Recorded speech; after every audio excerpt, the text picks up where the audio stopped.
Halo Sobat Profesitor dimanapun kalian berada, kembali lagi bersama saya di sini, Imadi Dupian di KSSI Magister Manajemen dalam channel kesayangan kita semua, Profit Shooter.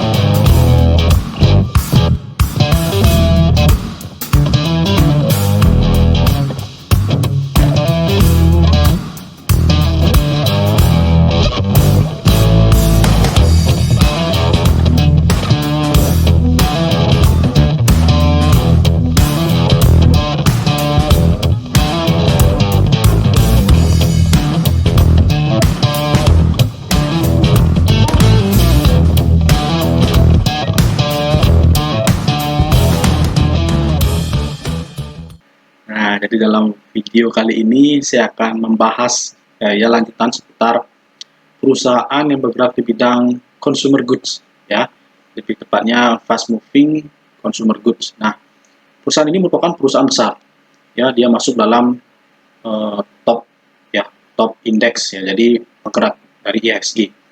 Nah, perusahaan ini adalah Unilever Tbk dengan kode emiten UNVR.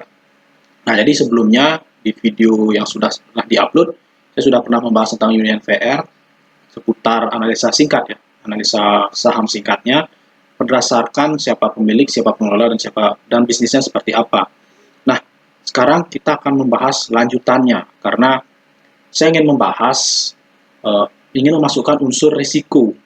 Artinya kita sebagai investor kan ingin menelisik secara lengkap bagaimana kita bisa mengambil kesimpulan berdasarkan pemikiran kita sebagai seorang yang optimistik dan juga sebagai pesimistik. Nah, itu kita harus masukkan, harus kita compile agar kita bisa mendapatkan keseluruhan, ya, informasi keseluruhan yang utuh sebelum kita memutuskan untuk berinvestasi ataupun pada saat kita sudah memulai investasi.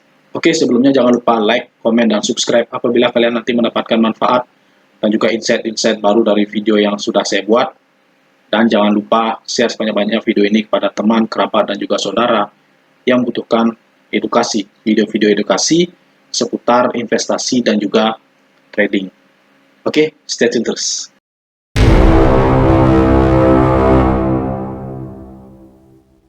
Baik, rekan-rekan sekalian, jadi UNVR ini kan merupakan perusahaan top, ya. Jadi kalau kita melihat dari siapa pemiliknya, itu sudah jelas. Pemiliknya adalah langsung dari Nederland, ya, Unilever Nederland.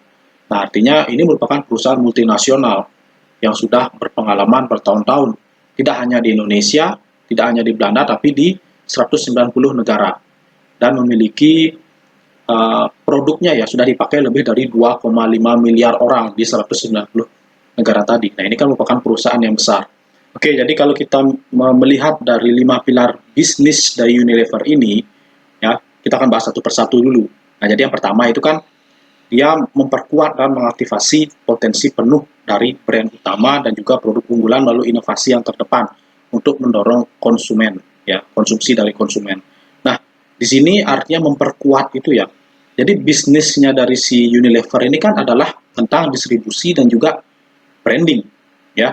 Kenapa? Karena branding ini dia kan selalu mengakuisisi, ya, mengakuisisi produk-produk atau brand-brand atau juga perusahaan-perusahaan yang sudah memiliki SOP yang bagus, kemudian brandnya sudah mulai berkembang atau sudah mulai dikenal, ya, seperti contohnya dulu Sariwangi itu diakuisisi oleh Unilever. Nah, akhirnya Sariwangi dimiliki oleh Unilever. Nah, keuntungannya adalah jadi Unilever tidak usah capek-capek untuk membuat usaha baru, bagaimana dia harus memikirkan SOP-nya, bagaimana dia memikirkan brandingnya, segala memikirkan manajemen mutu, kemudian bagaimana keuangan, kemudian bagaimana operasional dan lain sebagainya. Ya, dia dengan mengakuisisi berarti dia sudah mendapatkan perusahaan yang sudah jalan. Ya, dia sudah hanya memikirkan bagaimana brandingnya. Nah, keunggulannya di sana, jadi bisa menghemat waktu, ya, meningkatkan efisiensi. Ya, sekarang dia hanya memikirkan bagaimana caranya biar perusahaan ini biar efektif, Nah, makanya Unilever selalu mengandalkan branding. Nah, Unilever spending iklannya itu di tahun lalu itu berada di posisi kedua terbesar ya se-Asia Tenggara. Jadi Unilever di atas Garuda Food, kemudian ada bersanding dengan Mayora dan juga Indofood. Nah, untuk spending iklan. Nah, itu di tahun lalu aja sudah menghabiskan 1,5 triliun untuk iklan saja. Nah, artinya branding ini merupakan kekuatan dari Unilever ya. Dan kedepannya juga nanti akan mengakuisisi brand-brand baru ya. Di mana saat ini ya, tren saat ini kan skincare lagi banyak menjamur. Nah, meskipun skincare baru itu ya tidak rata-rata tidak berumur panjang, tetapi dengan Unilever itu saat ini sudah memiliki beberapa juga brand-brand kosmetik saat ini, dan juga nanti ke depannya karena persaingan skincare yaitu skincare baru ini lumayan ketat, Unilever berencana akan mendatangkan brand skincare baru yang berasal dari Unilever Global untuk dimasukkan ke uh, market Indonesia. Tetapi dengan memasukkan brand skincare baru, itu tidak melupakan brand skincare yang saat ini sudah dijalankan. Nah, hanya diperkuat, yang saat ini ada diperkuat dan memasukkan brand skincare baru untuk melawan skincare baru yang di luaran sana itu ya, yang selain punya Unilever itu akan dihajar oleh Unilever nanti ke depannya. Karena Unilever yakin sebagai pemimpin pasar, skincare baru yang saat ini banyak kita lihat itu tidak berumur panjang, makanya Unilever yakin. Oleh karena itu nanti akan diguyur oleh brand-brand baru.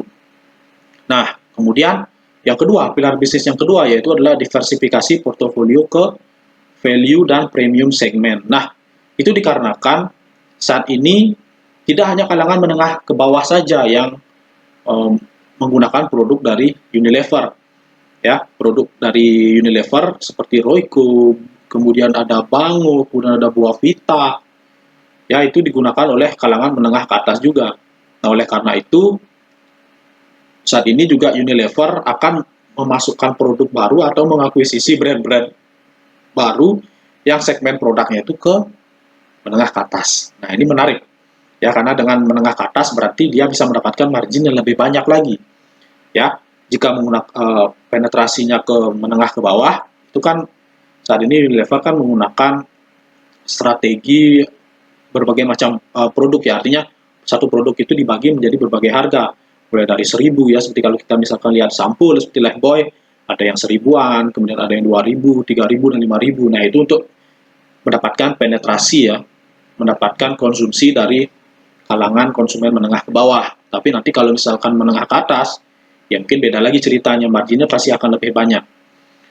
Kemudian yang ketiga, itu memperkuat kepemimpinan di channel utama. Nah, saat ini juga Unilever itu kan baru pergantian komisaris baru. Ya, komisaris barunya diganti dari rapat umum pemegang saham luar biasa ya, RUPSLB, itu di bulan Juli 2022, itu akhirnya menunjuk Sanjeev Mehta sebagai presiden komisaris yang baru, ya, menggantikan presiden komisaris yang lama. Nah, di sini saya lihat Sanjeev Mehta ini kan merupakan orang India ya, artinya Hindustan, dan dia juga sudah berpengalaman di CEO dan Managing Director untuk Unilever Hindustan, ya, Unilever Hindustan, dan juga berpengalaman di Unilever Afrika Selatan, kemudian Timur Tengah, ya, dan lain sebagainya. Tapi masih di Unilever. Nah, artinya dengan pergantian komisaris ini yang dimana sudah berpengalaman di Unilever lain, ya, di negara berbeda, ini tidak akan menjadi masalah. Ini tentunya akan memperkuat tadi pilar-pilar bisnis yang dijalankan dan juga akan memperkuat kinerja dari Unilever ke depannya. Nah, seperti yang kita tahu ya, kalau di Silicon Valley, ya, di mana itu adalah pusat startup dunia, itu saat ini banyak menggunakan CEO-nya dan pekerjaannya, C-levelnya itu dari orang India. Nah, ini berarti orang India ini sangat diperhitungkan dalam dunia perstartupan, ya, luar negeri atau dunia. Nah, ini karena memang orang India ini atau Hindustan ini memiliki kapabilitas yang di atas rata-rata, ya, mirip seperti orang Amerika dan Eropa lainnya. Nah, meskipun nanti untuk kepemimpinan Sanjeev Mehta ini, artinya dengan pergantian komisaris, nanti kalau ada direksi juga, ini kan kinerjanya bisa kita lihat dari bagaimana kuartal keempat 2022 ya, baru kita bisa lihat. Kenapa? Karena kuartal ketiga 2022 kan ditutup bulan September 2022. Sementara penunjukan dari direksi dan juga komisaris kemarin di RUPSLB bulan Juli 2022, di mana sudah berjalan untuk laporan keuangan 2022 kuartal ketiga. Nah, minimal kuartal keempat baru kita bisa lihat bagaimana kinerjanya dari kepemimpinan baru ini, baik presiden komisarisnya, dewan komisaris, dan juga dari dewan direksinya. Nah, kemudian yang keempat ya, pilar bisnis yang keempat yaitu memimpin di digital dan data driven capabilities. Nah, untuk digital sendiri, saat ini saya sendiri merupakan pengguna dari aplikasi berbasis digital untuk pembelian produk-produk Unilever. Tapi untuk basisnya untuk pedagang. Ya, saat ini karena saya juga punya usaha, kemudian usaha itu kalau ingin menggunakan produk Unilever atau ingin membeli produk Unilever itu bisa melalui digital, ada aplikasinya. Nah, nanti aplikasinya itu akan menunjuk ke distributor, salah satu distributor besar yang sudah ditunjuk oleh Unilever sendiri. Nah, artinya satu aplikasi, satu distributor. Jadi tidak seperti marketplace ya. Di marketplace kan banyak ada distributor atau seller. Ini nggak hanya satu aja. Jadi kita hanya bisa beli produk Unilever di distributor yang sudah ditunjuk oleh Unilever. Nah, nanti apakah distributor itu akan diganti atau tidak, itu adalah keputusan Unilever. Ya, bagaimana kinerja distributor itu terhadap Unilever. Tapi selama itu masih ditunjuk, itu akan menjadi distributor kita untuk membeli produk dari Unilever. Nah, tapi untuk retail saya belum tahu ya, apakah ada aplikasinya. Jadi bagaimana kalau kita membeli produk Unilever secara digital untuk retail atau untuk konsumen langsung. Nah, karena memang Unilever ini kan perusahaan distribusi. Kita tidak bisa membeli produk dari Unilever langsung ke pabrik Unilever. Ya, kita harus lewat distributor, ada supply chain-nya, ya, mata rantai pasoknya, ada rantai pasokannya. Nah, oleh karena itu kalau yang retail saya sendiri cenderung kurang mengetahui. Tetapi dengan adanya digital ini ya, dengan adanya digital ini, saya rasa nanti ke depannya Unilever pasti akan bisa bersaing. Ya, mengingat harga saham Unilever ya dari tahun 2018 sampai sekarang itu turun terus. Nah, ini saya curiganya, ini ada kecurigaan bahwa di pilar keempat ini ya untuk retail masih belum didapatkan solusinya. Nanti kita akan bahas. Nah, ini kan kita masih membahas yang optimistik ya. Kemudian yang pilar bisnis yang kelima yaitu tetap menjadi yang terdepan dalam mewujudkan bisnis yang berkelanjutan. Nah, ini tentunya juga mendorong yang sesuai dengan pilar bisnis yang pertama ya, yaitu mengaktifasi potensi penuh dari brand utama dan produk unggulan.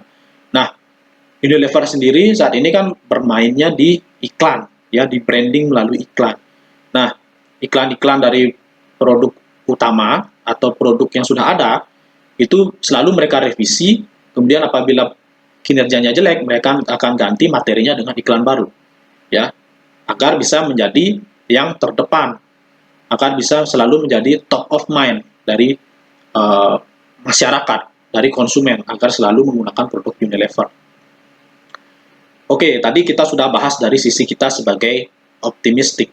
Sekarang agar lengkap, saya akan masukkan unsur pesimistik. Nah, jadi bagaimana kita menjadi investor yang baik dengan mengkombinasikan bagaimana unsur pesimistik dan unsur optimistik. Nah, oke, sekarang unsur pesimistiknya. Dari seperti yang kita ketahui ya, dari tahun 2018 harga sahamnya turun terus sampai sekarang. 2018 di harga 11.000 dan sekarang di harga 4.000-an. Apa yang menjadikan hal ini? Padahal kalau kita lihat dari laba bersih Unilever itu selalu menghasilkan laba bersih loh. Di kuartal pertama ya 2022 aja itu sudah mencetak laba 1,8 T. Naik dari kuartal pertama 2022 1,6 T. Kuartal kedua juga naik 1,7 T.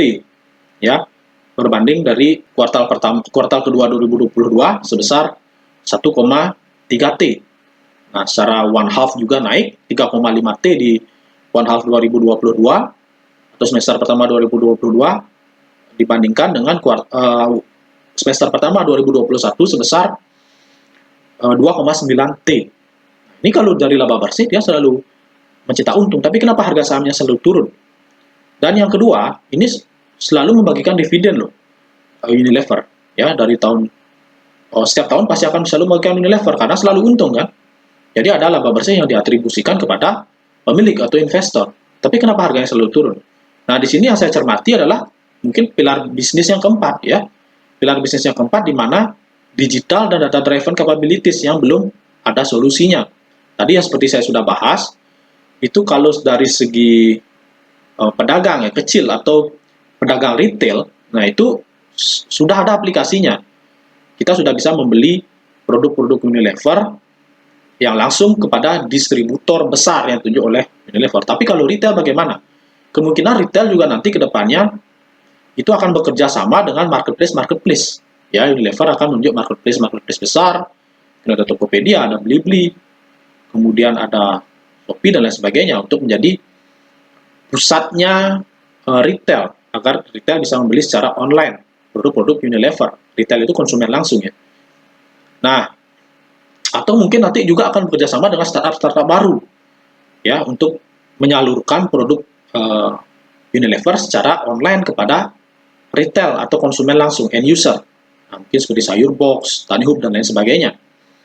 Nah, tapi di sini mungkin untuk bekerja sama dengan startup dan marketplace tadi itu belum belum menumbuhkan penjualan online ya untuk produk Unilever secara signifikan.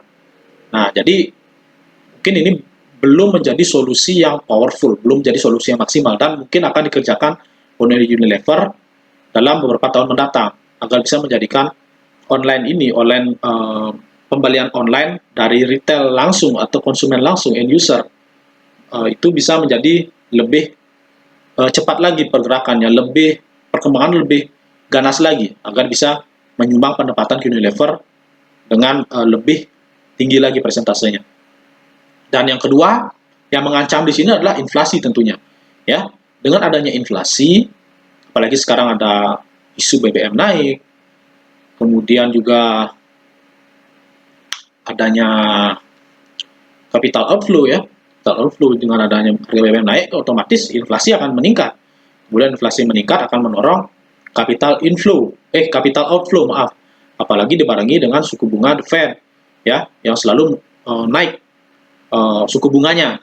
Nah, apabila nanti suku bunga dari The Fed itu mirip dengan suku bunga dari Bank Indonesia, BI, apabila mirip, ya otomatis investor akan lebih memilih investasi ke dolar, ya, karena lebih besar di sana. Nah, ini akan mendorong capital outflow. Nah, dengan adanya capital outflow, dengan adanya inflasi tadi, dan dimulai dari penaikan BBM ini, ya, di mana akan mendorong adanya penurunan daya beli masyarakat. Nah, jadi secara teori inflasi itu pasti akan melemahkan daya beli masyarakat. Ya, meskipun secara teori juga deflasi juga bisa menurunkan daya beli. Ya, dengan catatan deflasinya parah. Jadi kalau deflasi parah, orang itu akan cenderung menahan uangnya. Dia akan menunggu momen untuk membeli di harga serendah-rendahnya. Nah, makanya secara teori deflasi juga bisa menyebabkan penurunan daya beli. Tapi secara nyata, di dunia nyata, itu inflasi yang lebih sering mendorong melemahnya daya beli masyarakat. Nah, dengan melemahnya daya beli masyarakat, otomatis produk Unilever juga akan semakin berkurang penjualannya. Nah, ini bisa menjadi ancaman untuk produk Unilever. Dan yang ketiga, itu tentunya dari brandingnya. Nah, apabila nanti menurun ya budget untuk branding, untuk iklan, nah ini tentunya berdampak juga dari penggunaan produk-produk Unilever. Jadi penurunan kualitas iklan juga akan berpengaruh kepada penjualan Unilever. Nah, oleh karena itu, materi iklan selalu akan dipoles ya. Apabila nanti kurang bagus, pasti akan direview. Tapi ini akan menjadi ancaman. Jadi 3 ini yang menjadi ancaman.